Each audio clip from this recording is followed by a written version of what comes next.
Hello everyone, I'm River Fox and welcome to the channel, and this is the Twine Peaks Endurance build series. This will be a series of videos which I will showcase each of the amplifiers in Twine Peaks and the builds that I have set up for them.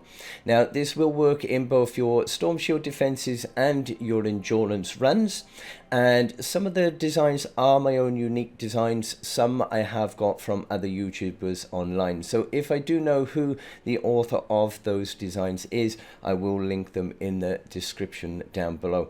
There will also be a link in the description for the Twine playlist, which will cover all of the videos in this series. And there will also be some links of my Discord and Twitter accounts, so if you do have any free time, please do check them out. These have taken a really long time to build and test and get everything set up, and it's going to take a really long time to go through each of the videos as well. So if you do buy anything from the Fortnite store, please consider using code RiverFox, as it will help me out a great deal. And if you do go on to enjoy the content, then don't forget to hit that like down below and smash that subscribe before you go. If you turn on the notification bell, then you will always get updated of all my content when it comes out. But without further ado, we are going to get straight into the Twine Peaks Endurance build. Okay, now this amplifier is called the Bridge amplifier, and this one is directly to the west. Our home Storm Shield is all the way over there, so this is the one which is totally over to the west, and in my case it is amplifier H. So this is another Cosmic B-Shard design, and I do recommend you do check him out if you haven't already, because he does have some fantastic tutorials, and he does have a step-by-step tutorial for this amplifier as well. So I'm only going to briefly sort of go through what I have got set up here, but this is a exact copy of his design, and it is absolutely fantastic. It's brilliant for when you get your mini boss waves as well. It will take out those, and your your hot rocks wave later on at the end of endurance. This is fantastic for those as well. So I'm going to get over there now and let's show you the Bridge amp build. Okay, so this is the Bridge amp then, and this is what it will look like from the front. Now you will have a lava ball which will appear over here, and you will have spawn points around this section as well. So there are a few directions that they may come up from this. So this is it is quite an intricate build, and it will take a bit of time setting this up, but once it has been set up, then it is actually fantastic for getting those husks out of the way. So let's have a look. We're going to start over from the left then. There is our lava ball there.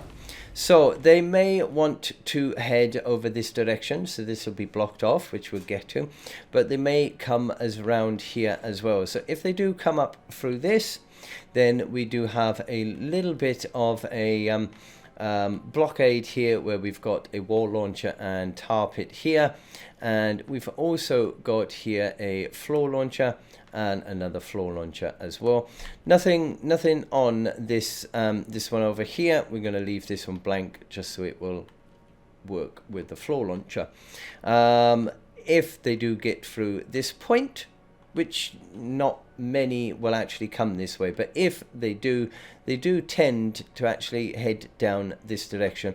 Now in Cosmic B-Shard's video, he did have a wall and a backward ramp there, but I have just changed that now, and I've put in a wall launcher and a basic wall, just so that any extra husks would just get flung straight into the lava, and they will die instantly anyway. So that's the only change that I made to his. Now from this point here, this is another section, another sort of little ramp here that it might come up.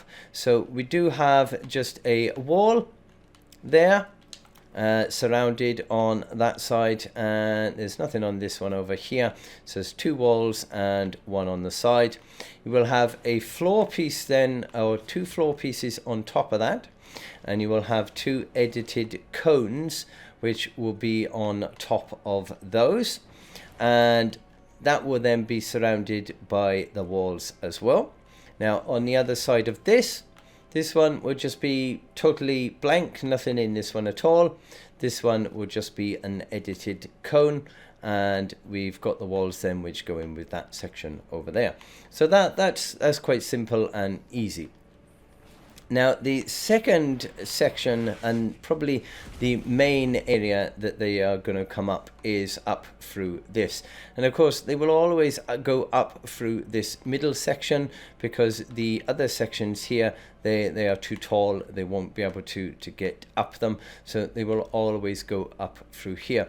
So on the left over here we do have just this little edited cone here, which is surrounded by walls. And is there a floor piece under this? No floor piece under that one. So that would just stop them from wanting to bash at any of that side, which they're probably not going to go over there anyway, because it's too low. So they would have to come, sorry, too high. So they would have to come up this point and try to bash through there. So we've got an edited cone here with a low edited floor piece there, and just a little low wall to block that bit off. Don't need any traps in that bit at all. And we have a sound wall on this wall.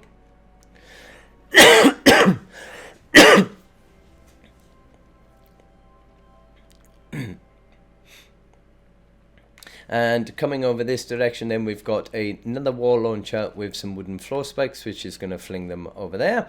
If they do happen to land at either of these 2 spots, then we've got some more wall launchers, which is going to fling them back down there to start again.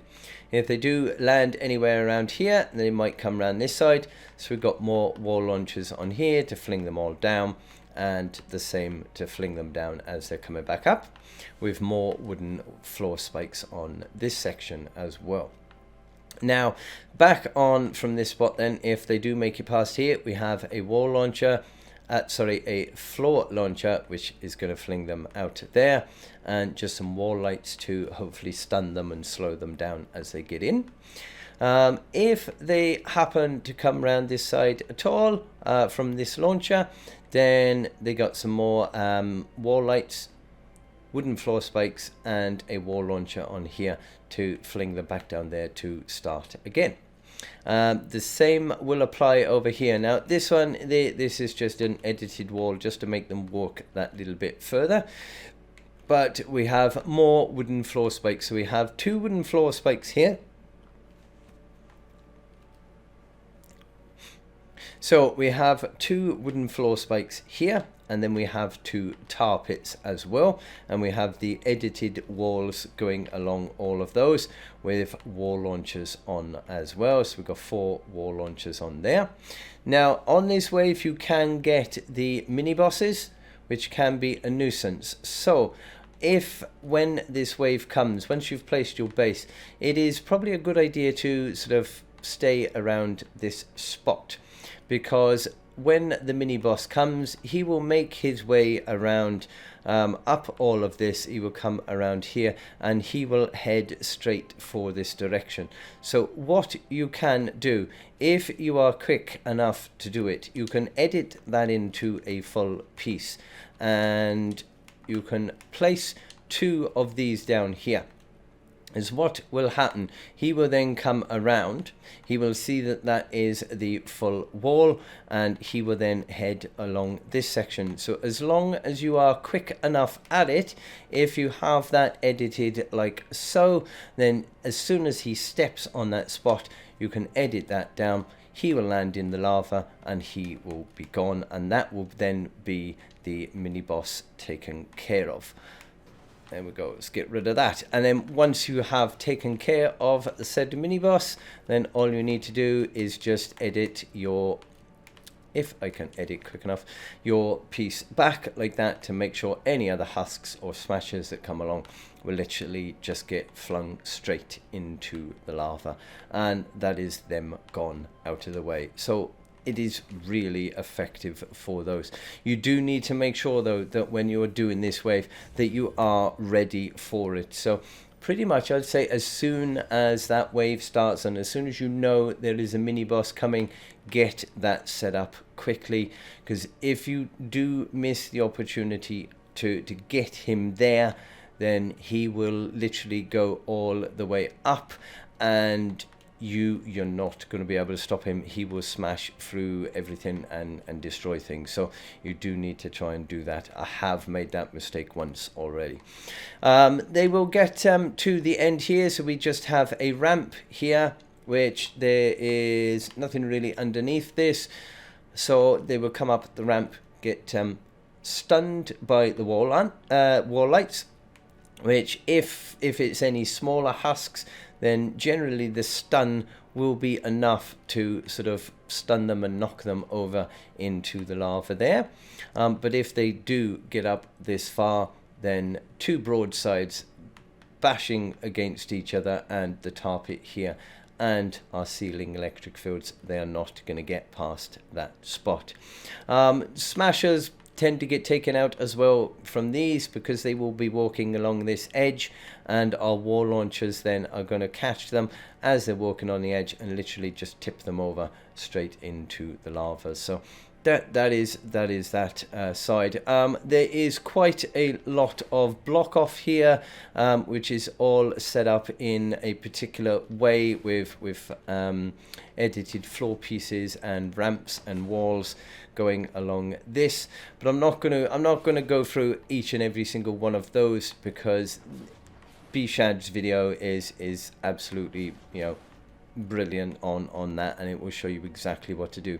We do have some anti-air traps on these, which will take out majority of the meteorites that come down in some of the later waves. And of course this is our lobber shield, which again Bshad's video will show you exactly how many different pieces you place and how you place them. I will place my base on this spot here, mainly because we want to strengthen any of these structures, especially when we get the meteorite wave, the hot rocks, that it will keep most of these structures safe and secure, because if any of these start getting taken out, then your lobbers and flingers will just, you know, start getting everything straight through to your amplifier. So that is pretty much it. They will only come from this direction, from the west, for this amplifier. So yeah, it's not a massive and huge build, but it definitely does do the job. So I hope you do find this useful, and I hope you do find Cosmic Bshad's video useful as well. Don't forget to check him out. But if you find mine does help, then please drop that like down below, smash that subscribe before you go, and if you turn on the notification bell, then you will always get updated of all my content when it comes out. If you do buy anything from the Fortnite store, please consider using code RiverFox, as it will help me out a great deal. And if you have the time, do check out my Discord and Twitter accounts. The links are in the description down below, along with a link for my Twine Peaks playlist, which will cover all of the endurance amplifiers and SSD builds. But until the next time, I hope you have a lovely day and stay safe, my friends.